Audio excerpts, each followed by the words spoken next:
Bien, acompáñame por favor a Filipenses 1:25, que es el versículo que nosotros estamos tomando como partida.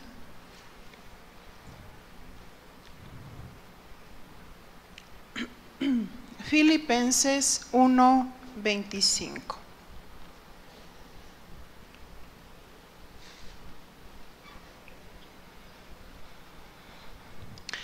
Y vamos a hablar en esta tarde sobre desarrollando la obra del ministerio.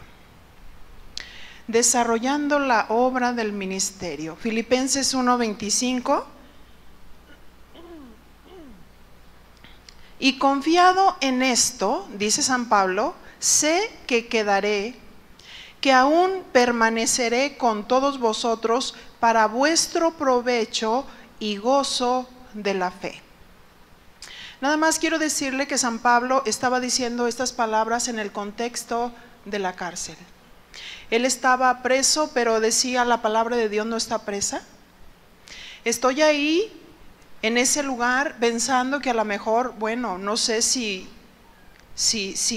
voy a vivir o a morir, pero me gustaría quedar para su provecho, para el provecho y desarrollo de la fe de los creyentes. Esta palabra provecho, del griego prokopé,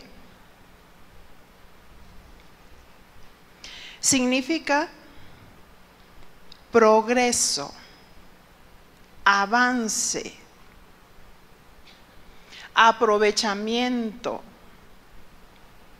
Eso quiere decir que nosotros como siervos, nosotros como ministros, todos aquellos que estamos ministrando con el ministerio de la palabra, a personas que están sirviendo en la obra de Dios, dirigentes que estamos dirigiendo niños, vaya la redundancia, ministros que están dirigiendo alabanza, ministros que están dirigiendo a los porteros del Señor, aquellos que están sirviendo ahí recogiendo la ofrenda. Necesitamos desarrollar en la fe. No solamente es voy a recoger la ofrenda, no solamente es voy a cantar, necesitamos ser llenos del Espíritu Santo, llenos del conocimiento de Dios, llenos de la palabra de Dios. E ir viendo el progreso, ir viendo el avance, porque en aquel tiempo también surgieron falsos profetas como están surgiendo hoy en día. Falsos profetas que están predicando lo que no es la palabra de Dios. San Pablo todavía quería quedar en esta tierra para que a través de su ministración, por medio de la palabra, alcanzaran el desarrollo de la fe. Cuando estamos hablando la fe, estamos hablando de todos los principios que encontramos en la palabra de Dios. Porque para desarrollar en la fe, necesitamos conocer la palabra de Dios. San Pablo dice que después de que él tuvo un encuentro con el Señor, pasó 14 años. Y él estuvo preparándose y él estuvo estudiando. Es reconocido como un hombre muy erudito, que San Pedro decía que aún sus cartas eran difíciles de entender.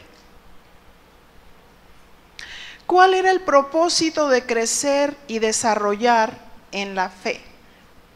El propósito de crecer y desarrollar en la fe es hacer la obra del ministerio. Por eso el Señor dice en Efesios capítulo 4, verso 11: y Dios constituyó a unos apóstoles, a otros profetas, a otros evangelistas y a otros pastores y maestros, para la edificación del cuerpo de Cristo. ¿Cómo edificamos? Con la palabra de Dios.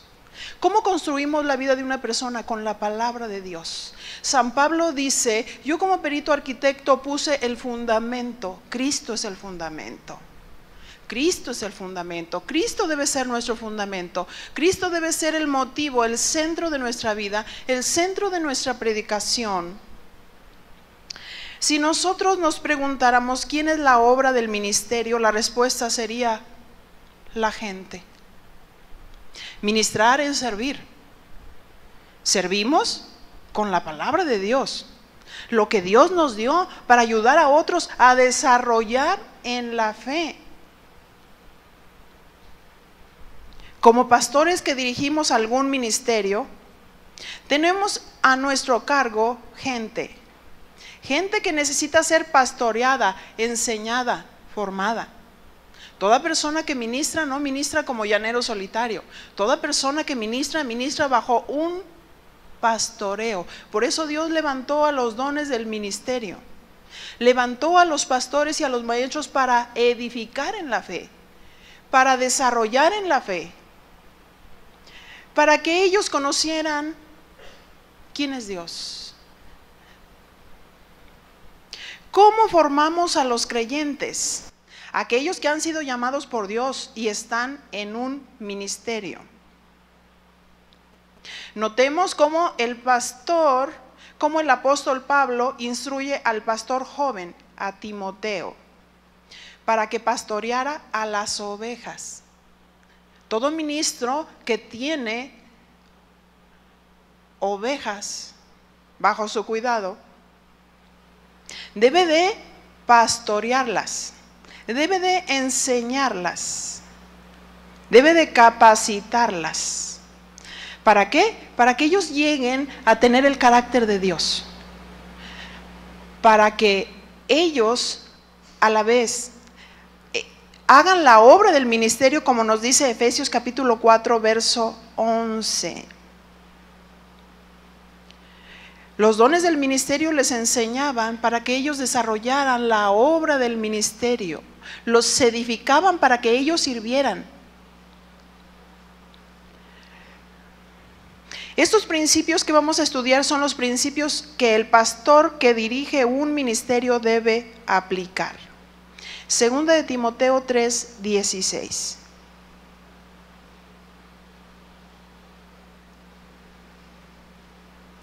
Y dice ahí, segunda de Timoteo 3:16, toda la escritura es inspirada por Dios y útil para enseñar, para redarguir, para corregir y para instruir en justicia.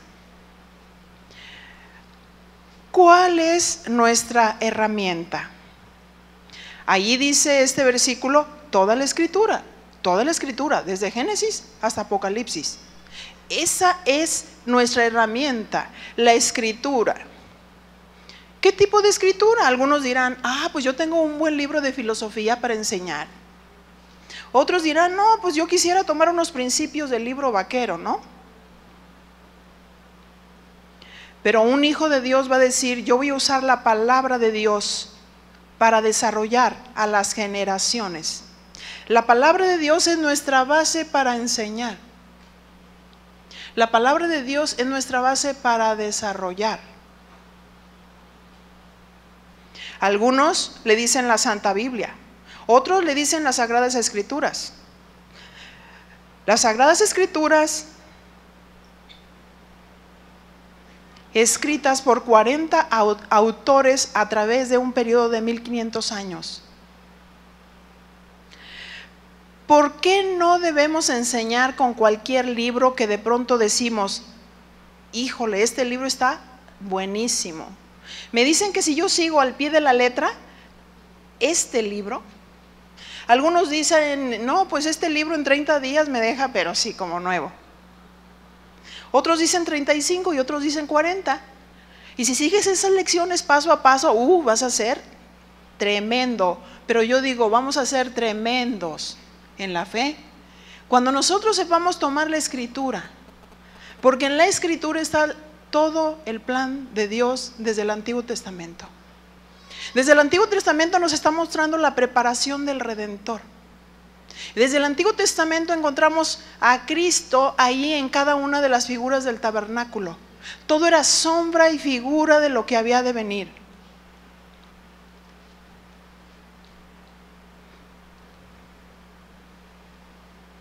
Por más bueno que sea un libro, jamás se comparará con la palabra de Dios. ¿Por qué?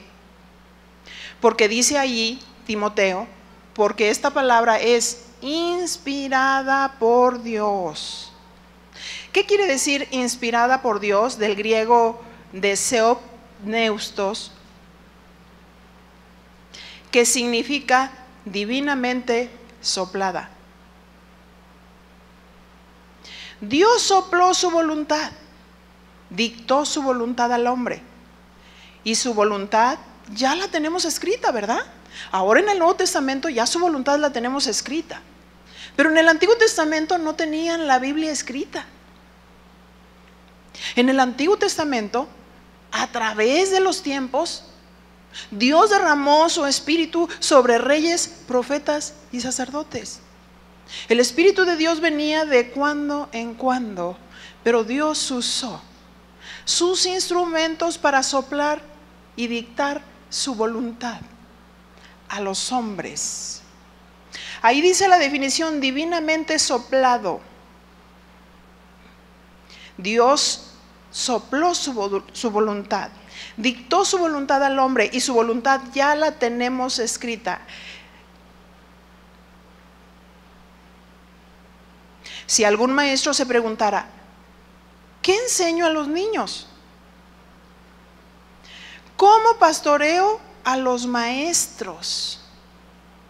A veces decimos, no sé cómo hacer la obra, no sé cómo desarrollar la obra, no sé cómo empezar este ministerio.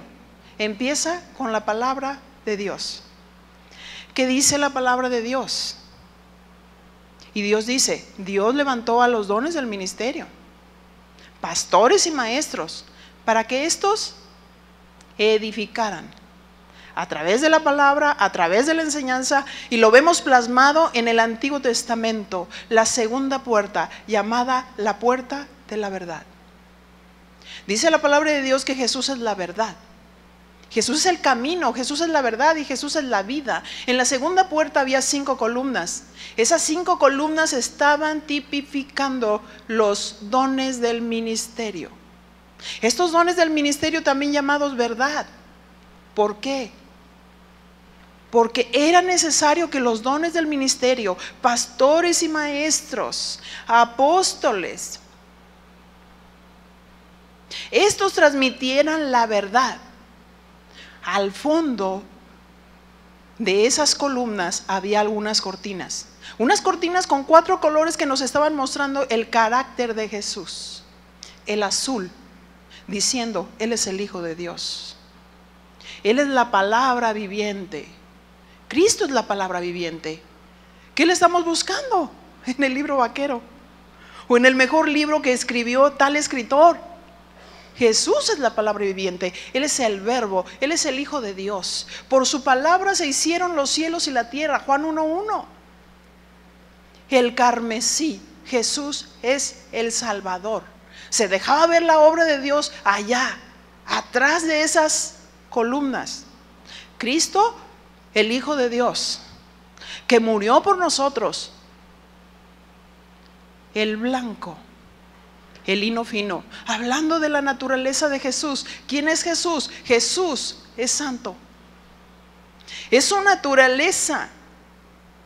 La vestidura de los sacerdotes proclamaban ¿quién es Jesús? Jesús es santo, el púrpura. Púrpura. Jesús es rey. Lo vemos en Mateo 2:2, ahí estaba. ¿Cómo pastoreo a los maestros? ¿Cómo pastoreo a los niños? Tenemos la verdad. Cristo es el camino, la verdad y la vida. Jesús es la puerta del camino. Él es el que nos lleva a la relación con Dios. Él es el que se sacrificó. Él es el que murió. Se dejaba ver el carácter de Jesús. Estaban allí esas 5 columnas forradas de oro. ¿Qué estaba tipificando esto? Que estos ministerios deberían de dar gloria a Dios. Los ministerios dan gloria a Dios hablando de la verdad, hablando de quién es Jesús. desarrollando la obra del ministerio a través de la palabra de Dios. Dios ya sopló su voluntad, ya está escrita. No debemos de estar especulando qué enseño. Y la palabra de Dios nos sigue dando la respuesta. Segunda de Pedro 1, 19 y 20.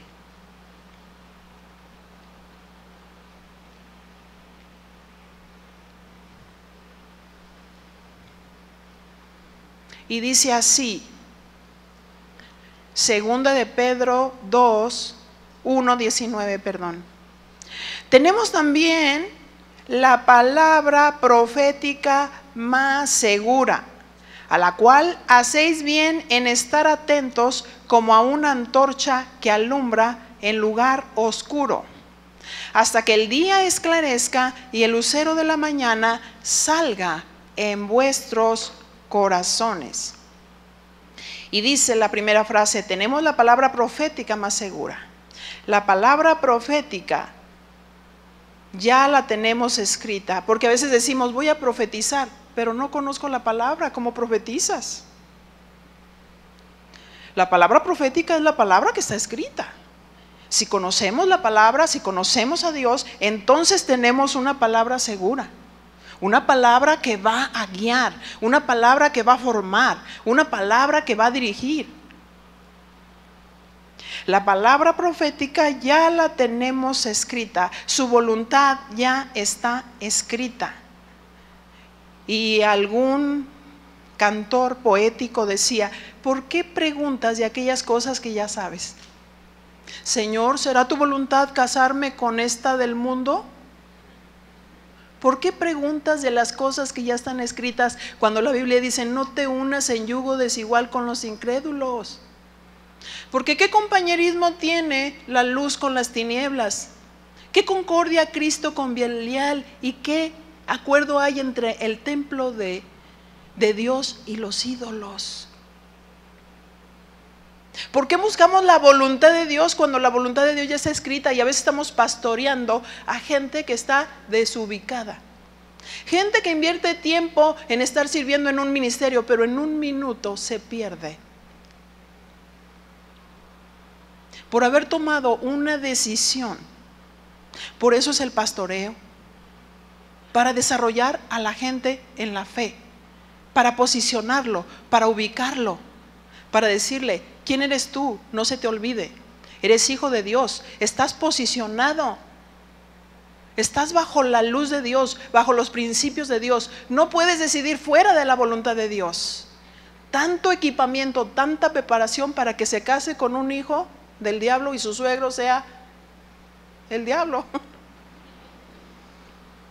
¡Qué tremendo! ¿No? La voluntad de Dios ya la tenemos escrita. Debemos de pedir sabiduría a Dios para interpretarla y aplicarla. Y es importante saber aplicarla y dirigirla en dos vertientes. Una, dirigirla a los niños y dirigirla a los maestros. La palabra se dirige a los maestros de niños, tratándose directamente de los dones del ministerio, que son los pastores que están formando, los pastores que están enseñando. Los pastores esperamos que mientras que nosotros preparamos maestros de niños, estos a la vez crezcan y se desarrollen, sean capaces para desarrollar a otros. Recuerdo cuando estábamos comenzando esta congregación hace 30 y tantos años, y yo recuerdo cómo la iglesia estaba creciendo, y en alguna ocasión mi esposo me dijo, ¿sabes qué? Nos vamos a otra reunión, porque ya no caben. Y entonces de pronto abrí los ojotes y dije, ¿a otra reunión? Eso implicaba tener soporte, eso implicaba tener gente que enseñara. La iglesia crece, los niños crecen y necesitamos tener maestros de niños. Necesitamos tener maestros y no cuidadores de niños. A los niños hay que brindarles cuidado físico, estabilidad, protección, pero también hay que enseñarles la palabra de Dios. Los acomedidos van a decir, sí, cómo no, ahorita te ayudo, pero al ratito dice, hoy no puedo. Y estamos trabajando con almas, estamos trabajando con personitas que son las generaciones en las cuales necesitamos depositar. Va pasando el tiempo y nosotros que ya estamos entrando en otra edad, somos los tutores. Los tutores para guiar, los tutores para enseñar. Y esperamos que las generaciones que vienen no se pierdan y no pierdan la herencia. Si a un niño no se le enseña la palabra de Dios, no tiene la esperanza de nacer de nuevo. Un niño no crece y se desarrolla porque se ha sabido que algunos maestros de niños, para entretenerlos, de pronto sacan su lotería. Y los niños están, y el diablo, y el borracho. Y otros le traen la película, vénganse mis niños, aquí les ponemos las del Señor de los Anillos y su bolsita de papas. ¡Qué responsabilidad tenemos como maestros! Y Dios nos va a pedir cuentas. La palabra tenemos que aplicarla con sabiduría a los niños y a los maestros, y esto implica preparación, y esto implica capacitación. La palabra nos alumbra y nos da iluminación para que nuestros corazones sean entendidos de su voluntad. ¿De cuál es su voluntad? ¿Qué le vamos a enseñar a los niños? ¿Psicología? ¿Qué los va a formar? ¿Filosofía? ¿O los va a formar la palabra de Dios? Ellos necesitan conocer quién es Jesús. Segunda de Pedro 1:20 dice, entendiendo primero esto, que ninguna profecía de la Escritura es de interpretación privada. Por eso el ministro necesita estudiar para dar la interpretación correcta, adecuada, de lo que la palabra de Dios quiere decir y no lo que nosotros queremos decir. Para esto podemos analizar que hay herramientas que podemos usar para interpretar correctamente las Escrituras. Por ejemplo, la materia de hermenéutica. La materia de hermenéutica, si alguno es un ministro, es un pastor, y no tiene esta materia, lo más seguro que va a errar. La hermenéutica es la ciencia que te ayuda a interpretar correctamente las Escrituras. Una de las leyes de la hermenéutica es que la Biblia se interpreta por sí misma. También la hermenéutica nos habla de la ley del contexto, que no le digan, que no le cuenten que la luna es de queso.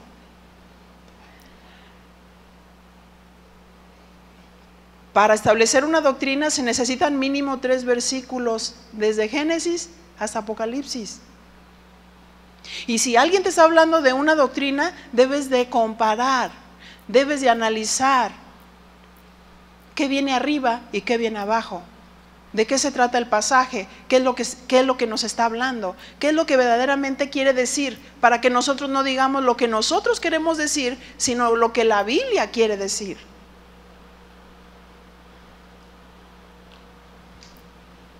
Es necesario tomar el contexto para interpretar correctamente las Escrituras, tomando en cuenta las costumbres, las figuras retóricas, las expresiones. Los servidores tienen el derecho de escuchar la palabra de Dios. Porque créanme, es muy triste. En alguna ocasión me dijeron, fíjate que me invitaron a un encuentro. Y le digo, sí, ¿sabes qué? Te traje el disco para que tú lo veas. Y dice, este fue el único posencuentro que yo estuve, pero quiero que tú lo veas y lo analices. Sinceramente, sentí que me pesó mucho porque me senté a ver 1:30 a un motivador.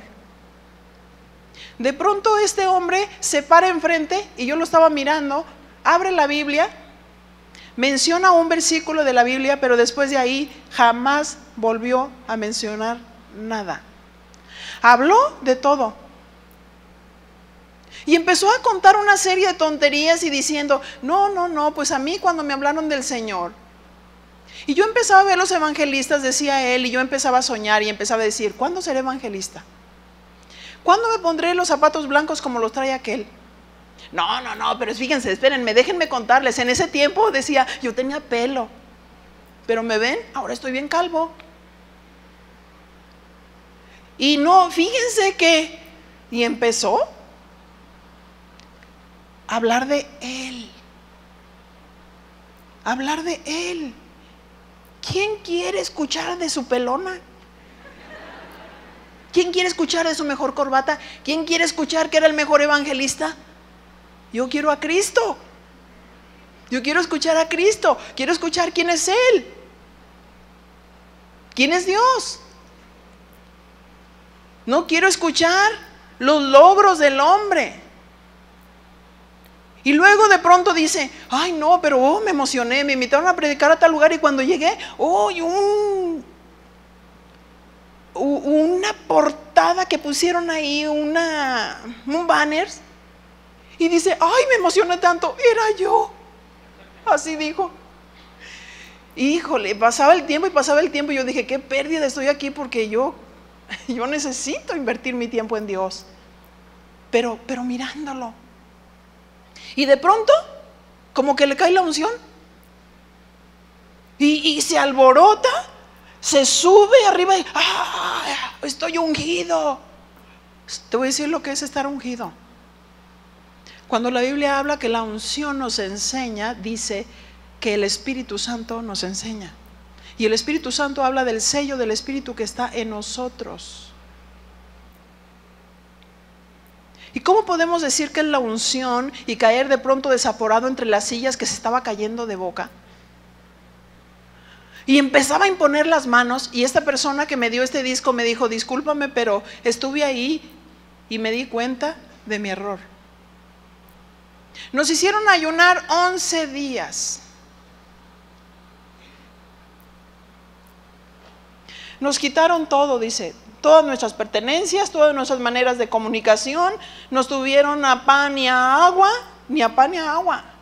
Tan débiles de pronto para poder manipularlos y para poder decirle, este es el poder de Dios, esta es la presencia de Dios. No, la presencia de Dios no se puede manipular. O es la palabra de Dios o no es la palabra de Dios. O es la presencia de Dios o no es la presencia de Dios. Estar ungido no es gritar. Estar ungido es ser un hijo de Dios y tener el Espíritu Santo morando en el corazón.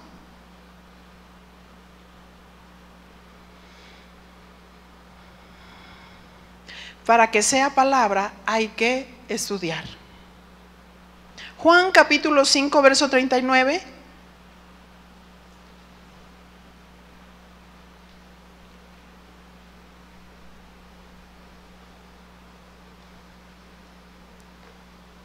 ¿Qué nos está invitando esta escritura?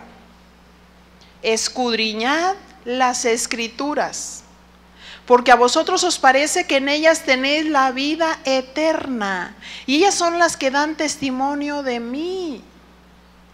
Y otro de los versículos dice, ¿quién es la vida eterna? ¿Qué es la vida eterna? Que te conozcan a ti, Padre, y a Jesucristo, el Dios verdadero. Esa es la vida eterna, que conozcan al Señor. Esta palabra escudriñar del griego ereunao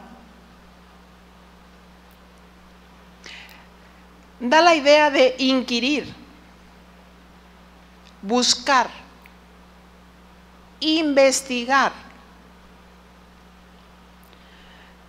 Es como cavar en un pozo profundo para sacar las profundidades de las riquezas. No es lo mismo tomar la Biblia y leerla, meditarla. Eso no es estudiar. Eso no es escudriñar. Escudriñar es empezar a ver un pasaje, ver de qué se trata, y si hay algunas palabras que para ti son oscuras, entonces dices, necesito estudiar. Necesito escudriñar. ¿Qué es lo que verdaderamente quiere decir? Porque no quiero decir lo que yo pienso, sino lo que Él dice. Por eso es necesario estudiar. Y el maestro necesita estudiar. Por eso es maestro. Y de pronto somos llamados y decimos, no, si yo me meto, no sé qué decir, no digas nada. Entras a un tiempo de preparación, a un tiempo de equipamiento, en un tiempo de conocimiento para saber cómo enseñar, cómo tratar a los niños.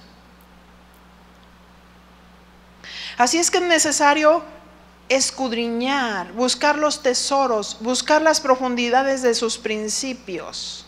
¿Qué escudriñamos? Lo que ya está escrito.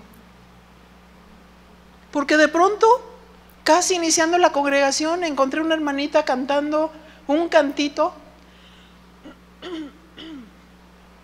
que de pronto ella decía, con pluma de oro escrito está, y así cantaba todo el tiempo. Y yo me acerqué y yo le dije, oye, ¿dónde está? ¿En dónde está escrito? ¿Dónde dice?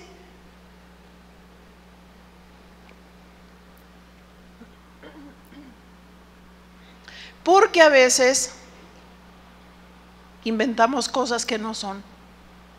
Y luego un maestro toma un pasaje de la palabra y dice, pues ahora yo voy a enseñar. Y cuando iban los sabios del oriente buscando a Jesús, entonces ahí va la estrella. Pero le dan una importancia a la estrella que se olvidaron de Jesús y dijeron, el centro era la estrella. No, dile a tu compañero, no, la estrella no es el centro. Cristo es el centro. Esa estrella estaba señalando al Salvador. Cristo es el motivo de nuestra predicación. Cristo debe ser el centro de nuestra enseñanza. Pero para algunos la doctrina es el centro. La gente necesita tener iluminación del Espíritu Santo. ¿Por qué no digo revelación? Bueno, los que ya somos nacidos de Dios necesitamos iluminación. Los que tenemos el Espíritu Santo necesitamos iluminación, porque ya está escrita la palabra, ya está revelada.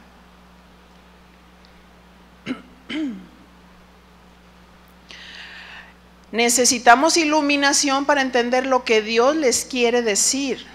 Esos lugares oscuros necesitan ser iluminados por Dios. Lo que no entendemos necesita ser iluminado por Dios. Voy a usar un poquito la figura del candelero. Este pasaje nada más anótele, se encuentra en Éxodo 25, 31 y 40. Yo solamente voy a tomar unos principios para ilustrar esta verdad de iluminación. El candelero, ahí en el lugar santo, estaba tipificando a Jesucristo, la caña de oro. Los brazos estaban tipificando la iglesia, 6 brazos que pendían a la derecha y a la izquierda. La base, el sacrificio de Cristo. Las lámparas estaban simbolizando la palabra de Dios. Y el aceite estaba simbolizando la obra del Espíritu Santo. El sacerdote encendía la luz central, porque la palabra de Dios dice, Jesús es la luz del mundo. Jesús es el único que puede alumbrar a la iglesia. Y la iglesia somos nosotros. La iglesia necesita iluminación. Ellos necesitaban revelación.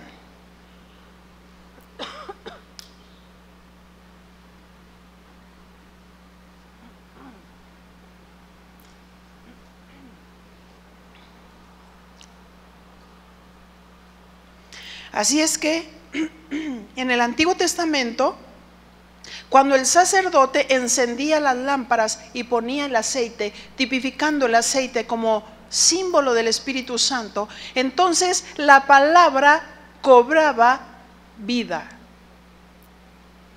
Nosotros tenemos la palabra, pero necesitamos el Espíritu Santo. El que no es nacido de Dios necesita la revelación. El que es nacido de Dios necesita la iluminación del Espíritu Santo.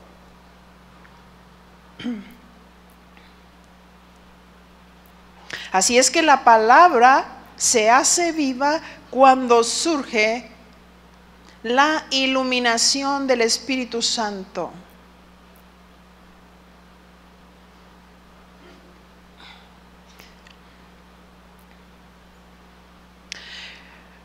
Sigamos con lo que dice Pedro. Dice, a la cual hacéis bien en estar atentos, hablando del contexto de la palabra, como a una antorcha que alumbra en lugar oscuro. La palabra como una antorcha que alumbra en lugar oscuro, hasta que el día esclarezca y el lucero de la mañana salga en vuestros corazones. ¿Qué significa antorcha del griego lúginos? Esta antorcha simboliza, quiere decir lámpara portátil, iluminador, lumbrera. ¿Qué es la lámpara portátil? Esta está tipificando la palabra de Dios. Es una lámpara que nos alumbra en esos lugares oscuros donde la palabra de Dios no ha llegado. Hay lugares oscuros en nuestra vida que necesitamos la iluminación del Espíritu Santo. ¿Cuál era el fin de alumbrar? El fin de alumbrar era mostrarnos lo que humanamente no podemos ver. Por eso es revelación, por eso es iluminación, porque si lo pudiéramos ver, no necesitaríamos iluminación. Y necesitamos la antorcha que nos alumbra en lugar oscuro. Y dice ahí, hasta que el día esclarezca. Esta palabra esclarezca, del griego diaugazo, que significa brillar, significa romper como día, esclarecer. Les enseñamos la palabra para que rompa como de día, para que haya entendimiento, para que haya iluminación.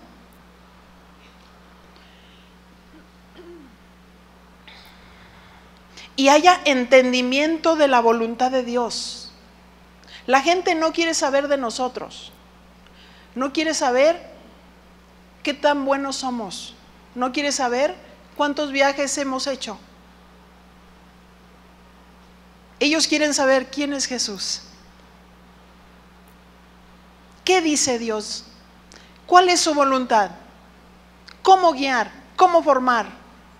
Su voluntad está escrita, pero hay que escudriñar. Y dice aquí, y el lucero de la mañana salga en vuestros corazones. Pues no es correcto enseñar lo que no entiendes. Un maestro no debería de enseñar lo que no entiende. Primero necesita iluminación. Por eso necesita la obra del Espíritu Santo en su corazón. Clamar a Dios y decir, Señor, ilumíname. Dame a entender. Y en el momento que estás estudiando, que estás haciendo esa acción, entonces te das cuenta que se prende la luz. Es el Espíritu Santo trayendo iluminación sobre la palabra.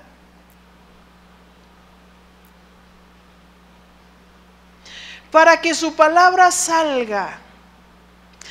Fíjense, hablando de eso de iluminación, muchos han dejado de lado la obra del Espíritu Santo.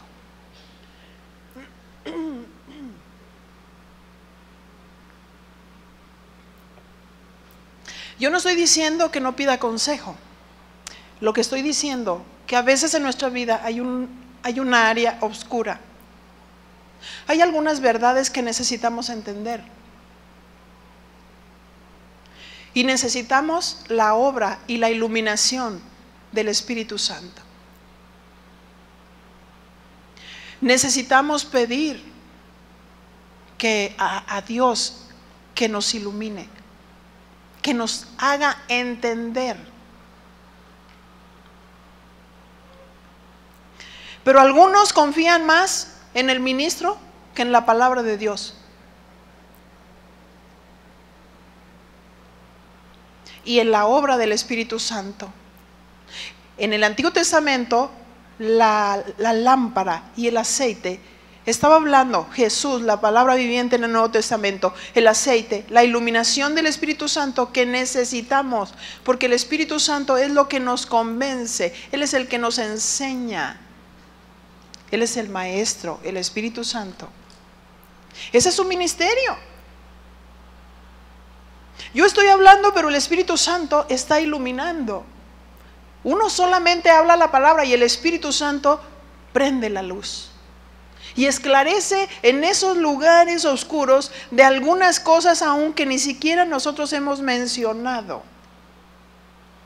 Dice, para que su palabra salga. Esta palabra salga del griego anatelo significa hacer levantarse,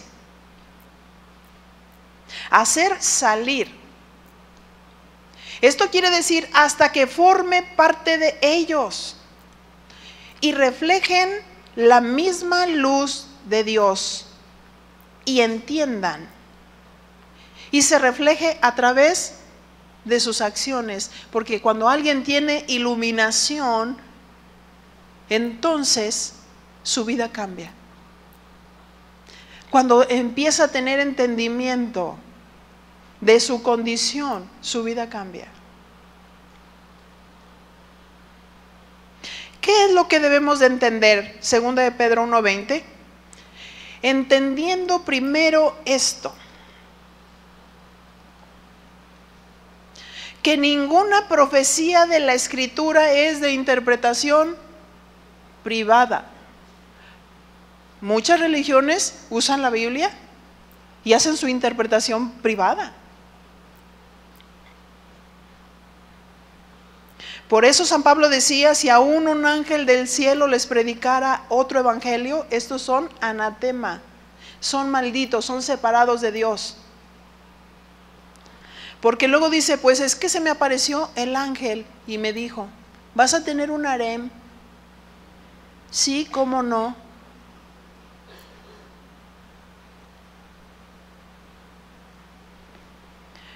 Entendiendo primero esto, que ninguna profecía de la Escritura es de interpretación privada, no podemos enseñar lo que yo pienso, lo que yo creo, sino lo que dice la Escritura respecto de quién es Dios y de sus principios. Porque nunca la profecía fue traída por voluntad humana, sino que los santos hombres de Dios hablaron siendo inspirados por el Espíritu Santo.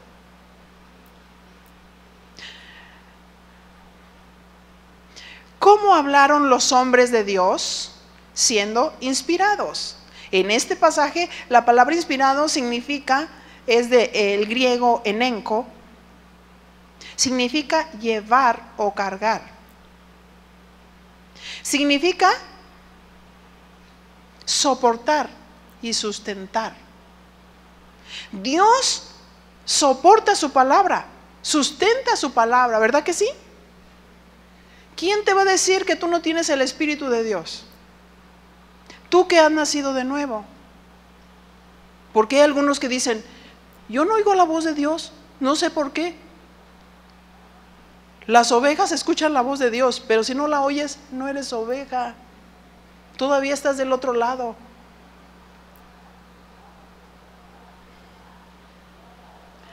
Pero Dios la sustentó.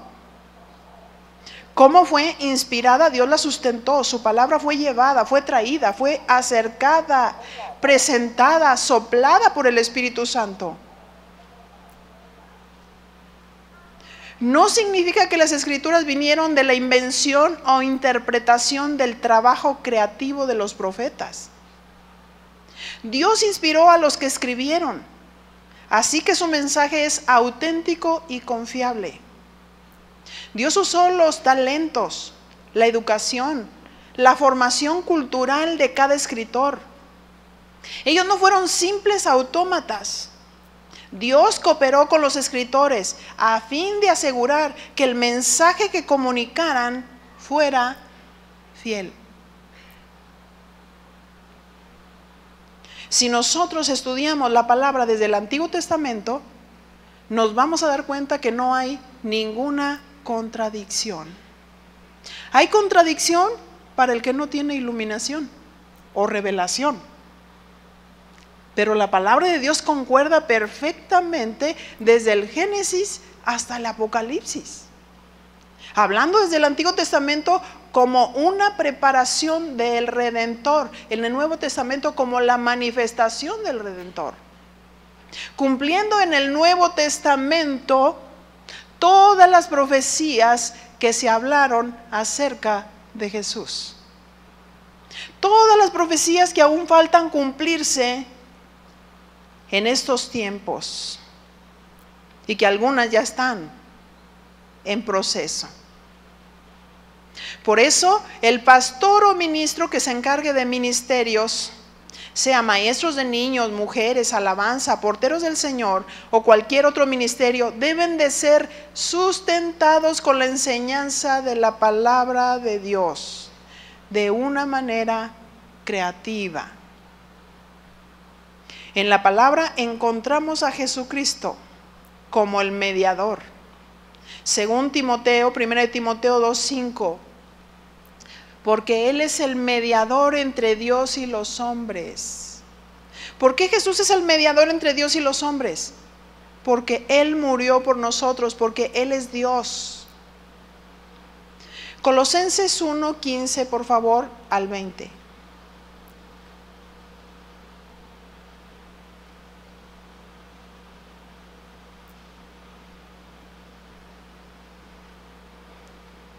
Todas las enseñanzas deben de ser cristocéntricas. Cristo es el mediador. Y dice, verso 15, Él es la imagen del Dios invisible, el primogénito de toda creación. Porque en Él fueron creadas todas las cosas, las que hay en los cielos y las que hay en la tierra, visibles e invisibles. Sean tronos, sean dominios, sean principados, sean potestades, todo fue creado por medio de Él y para Él. Y Él es antes de todas las cosas, Él es Dios. Él es la palabra viviente. Él es el creador. Y todas las cosas en Él subsisten. Él es la cabeza del cuerpo, que es la iglesia. Levante la mano la iglesia. Nosotros somos la iglesia. Nosotros somos el cuerpo de Cristo. San Pablo en 1 Corintios 12 compara la iglesia con el cuerpo humano. Y dice, así como el cuerpo humano tiene muchos miembros y tiene una cabeza, ¿verdad? Así también Cristo. Cristo murió por la iglesia. Cristo es la cabeza de la iglesia. Por eso la iglesia no puede ser una organización. No podemos hacer nuestros propios métodos. La iglesia, la palabra de Dios, sustenta su palabra a través de principios, no de métodos. El método le sigue al principio. Jamás el método es primero y luego el principio. Porque Cristo es la cabeza de la iglesia. ¿Recuerdas aquella mujer? Aquella mujer que vino con el frasco de alabastro y de pronto quebra ese frasco y arroja el perfume desde la cabeza. En el Antiguo Testamento solamente eran ungidos los reyes, los profetas y los sacerdotes. Cristo, rey, profeta y sacerdote. Esta mujer lo ungió para la sepultura. Lo ungió desde la cabeza, tratando de decirnos que Cristo es la cabeza de la iglesia y la unción fluye desde la cabeza. La revelación fluye desde la cabeza. La vida viene de la cabeza. Las instrucciones vienen de la cabeza y Él sabe cómo formar su iglesia, porque Él murió por ella. Él es el creador de todas las cosas. Dios pensó en la familia. Dios pensó en su iglesia. Dice que Él es el principio, el primogénito de entre los muertos, para que en todo tenga la preeminencia. Pero ahora ya hay motivadores, hay que empezar con un chiste para que toda la gente se sienta bien. No importa que no sean salvos, no importa que haya una multitud de gente sentada, por la vanagloria de decir, ve nomás cuánta gente tengo. ¿Sí? ¿Cuánta gente se está mandando al infierno? ¿Cuánta gente que no ha nacido de Dios porque le están quitando la oportunidad de escuchar la palabra de Dios? No sé si han visto aquel cuadro donde Cristo se encuentra afuera tocando en la iglesia diciendo, déjenme entrar. Déjenme entrar, ustedes ya tienen sus programas, ustedes ya tienen sus métodos. Yo necesito expresarme a la iglesia.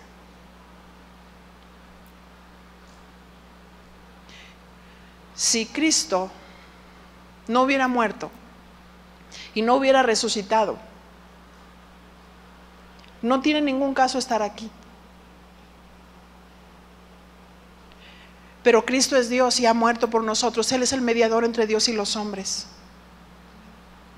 Y queremos hacer la obra conforme a su palabra. Dice, por cuanto agradó al Padre que en Él habitase toda plenitud y por medio de Él reconciliar consigo todas las cosas, así las que están en la tierra como las que están en los cielos, haciendo la paz mediante la sangre de la cruz.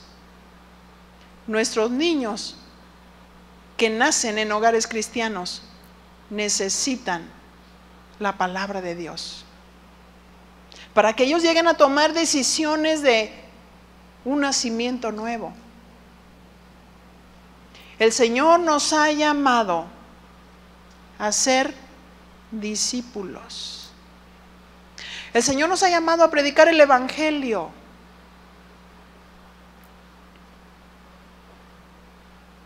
Qué responsabilidad para todos los que servimos. Qué responsabilidad para todos los que ministramos. Dios nos va a pedir cuentas de lo que hablemos.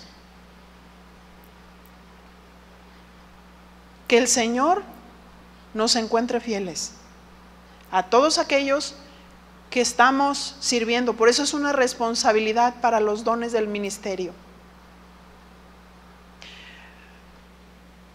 El pastor y el maestro enseña para que los maestros, que según Romanos capítulo 12, verso 7, enseñen bajo la supervisión de los dones del ministerio.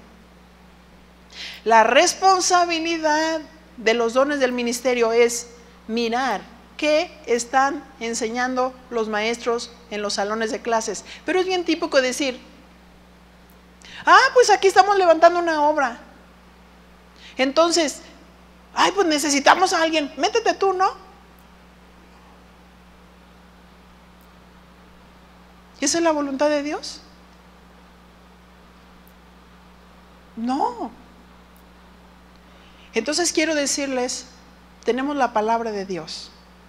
Tenemos la palabra profética más segura, que nos guía, que nos alumbra, que nos dice cómo hacer la obra, cómo edificar la obra.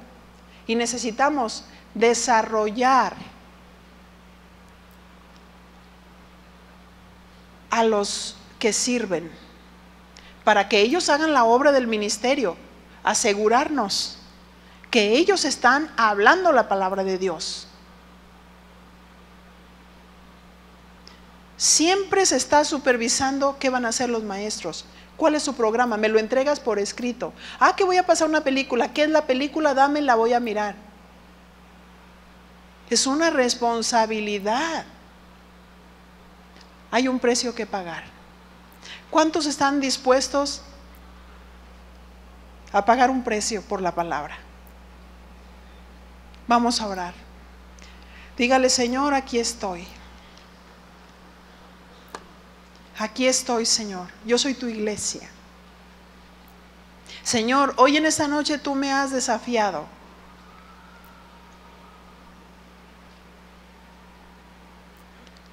Con tu espíritu y con tu palabra. Y mi Señor, quiero ser fiel. Quiero ser fiel, Señor. Quiero llevar tu palabra desde arriba donde estoy enseñando y abajo cuando estoy formando. Perdóname, Señor, porque a veces he sido infiel. Porque a veces me he amado más a mí que lo que tú dices. Señor, quiero formar con tu palabra. Quiero instruir con tu palabra. Ahí está escrita ya. Gracias, Señor, que me enseñas cómo instruir, cómo corregir. Señor, no lo quiero hacer con mi diseño. No quiero considerarme a mí mismo, quiero considerarte a ti, Señor. Señor, aquí estamos. Aquí estamos comprometiéndonos contigo, comprometiéndonos con la verdad, para que tu obra se desarrolle. Señor, queremos rescatar las verdades de tu palabra. Y dice Dios: y de aquí saldrán reformadores. Reformadores que establezcan las leyes de Dios. Reformadores que sean como antorchas, como luminares. Porque dice Dios: estoy preparando mi ejército. Mi ejército de ministros, de pastores, de maestros, para que hagan la obra del ministerio.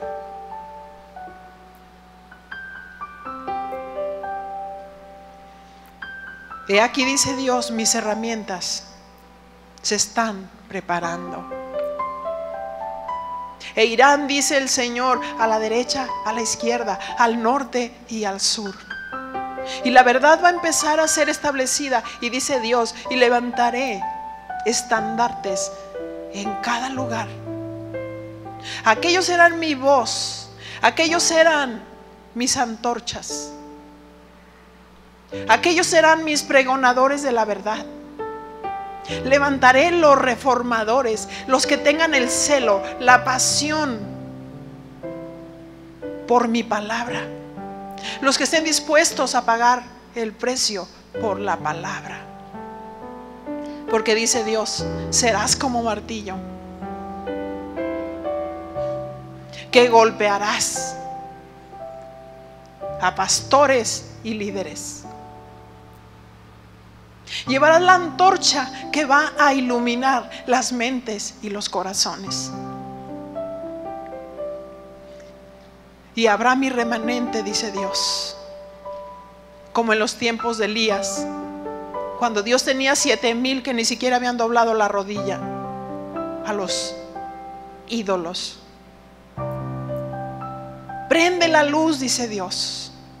Sé mi antorcha, sé mi voz. Déjate usar por mí.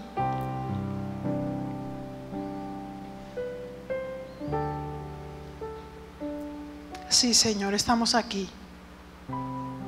Hágase tu voluntad, Dios. Y aquí está nuestro corazón, aquí está nuestra disposición. Y sellamos todas estas palabras, mi Dios, que tú, Señor, las estás haciendo correr.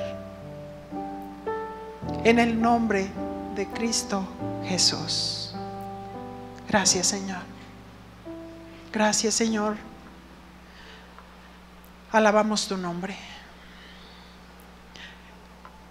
Que Dios les bendiga. Mediten en esta palabra.